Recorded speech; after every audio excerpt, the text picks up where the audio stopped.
Starting Ilaiyaraaja sir பார்த்தீங்க அப்படின்னா, like எல்லா படத்துலயுமே அந்த மெயினா நம்ம மெஜாரிட்டி ஆஃப் த படத்துல டைட்டில்லே வந்து அவர் வந்து வேற லெவல்ல கொண்டு வந்துருவாய்ங்க. இல்ல ஒரு அந்த டைட்டிலே மியூசிக் டைரக்டர்ஸ்க்கான ஒரு இல்ல கிரேஸ அது டைரக்டர தாண்டி. நீங்க வந்து எனக்கு 2 படத்த நான் அதுல சொல்ல நினைக்கிறேன் ராம. ம். ஒண்ணு வந்து மலையூர் மம்மட்டியான்.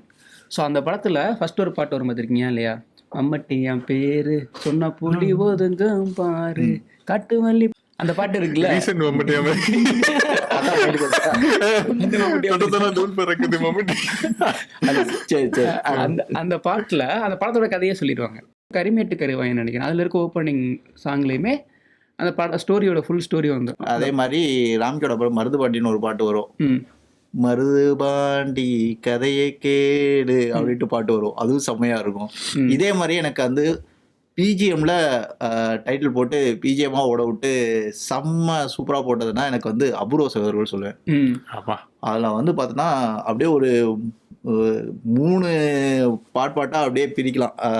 வெஸ்டர்ன் போயிட்டு அப்படியே திடீர்னு ஃபாஸ்டா போகும், டக்குன்னு கொண்டு வந்துருவாரு. ஏதோ ஃபைட்டுக்கு போற மாதிரி மியூசிக் போயிட்டு இருக்கும். ம்.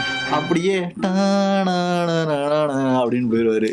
நான் வந்து அவ்வளோ சூப்பரா இருக்கும் அந்த டைட்டில் போட்டப்ப அந்த பிஜிஎம் வந்து.